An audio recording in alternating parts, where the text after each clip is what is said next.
For the first time in decades, employees are being very particular about the jobs they want. Regardless of what's driving that shift, businesses will need to respond. Org-ology, our resident business gurus, are here to offer their thoughts on how employers can adapt to this new and unique market. Hi Heidi, hi Brent. Let's get straight into this. So what's going on? People are job hopping. They're looking for the best employer because there is a lot of opportunity right now. So if you have an organization that does not have a structure that supports them feeling that they're part of the organization, feel like they can get promoted within the organization because there's an adaptable structure there for them to do that, they're going to look around for other employment. You may have a great structure, you may have a great process to promote people within that design, but if you don't have the technology to support them to do their job, again, they will look for a different job. Same thing, if you don't train the people and you don't educate them to be the best employee they can be and do it in a way that treats them with dignity and respect, they're going to walk away. I mean, absolutely. My generation, it was all about jobs for life. And, and if you changed jobs too frequently on your resume, that was seen as something very negative. Today, it's a positive. That's a positive. Yeah. You've tried 5 different things. Good for you. Yeah.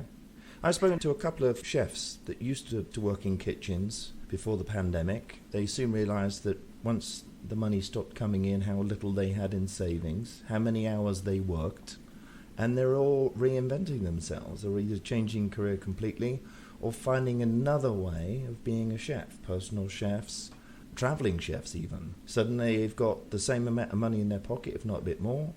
They've got their hours back. They've got time with their loved ones. I mean... Well, they've got flexibility. They've got control.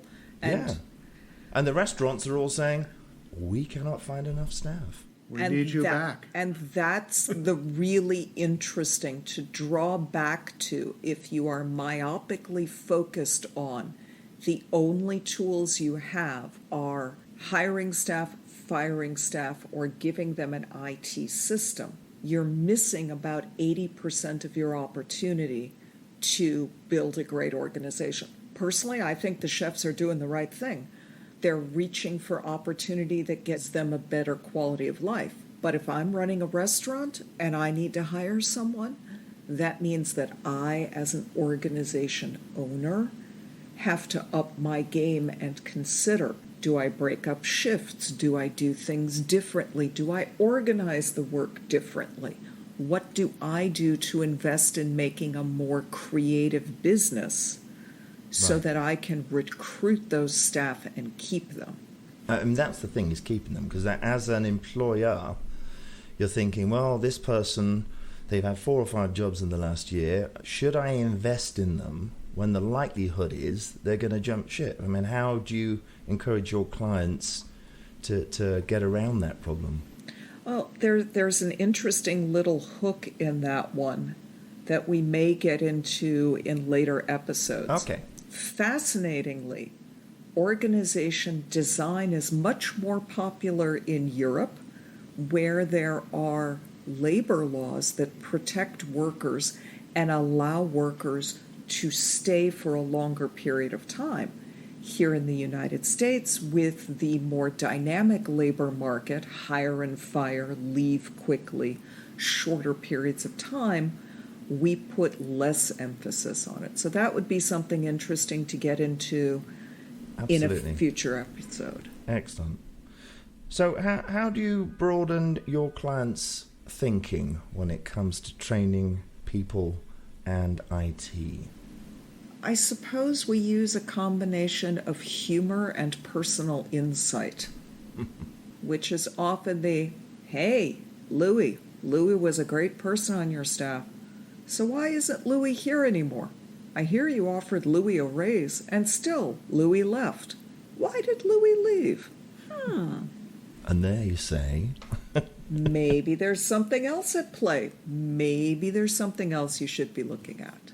And why is it you think employers get trapped in that loop. I think it just becomes comfortable for people to look in the direction of the question they're used to answering, which is, do I have the right people in the right place doing the right thing? If not, can I replace them to find the right people to do the right thing at the right time?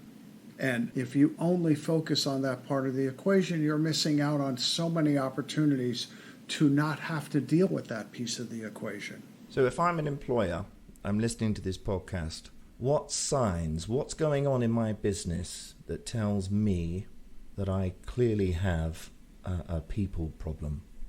There are a few different indicators you can look for. One is retention. What is your retention rate, and has it recently gone up or down?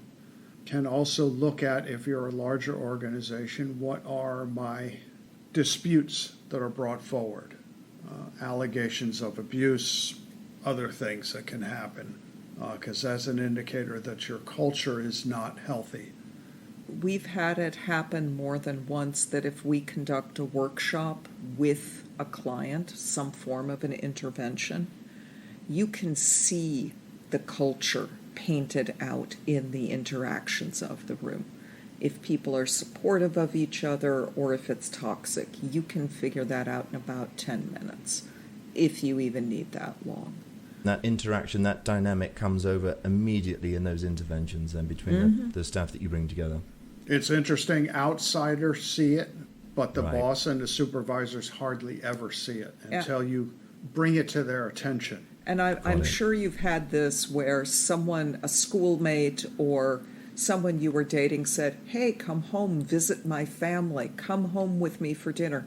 And you show up at the house and you sit down at the table and you think, holy hell, I can't believe they talk to each other like this. Same thing. Business situation, same thing. Very good. Yeah, totally get that. Well, what are we heading off towards next time then? We're going to look at kind of an interesting dilemma that's been coming up around the legal liability as an employer under COVID and how that's interestingly shifting. Very interesting. Well, thank you so much for filling us in on the value of people. Catch you next time. Goodbye. All right, Okay. thanks. Bye. Bye.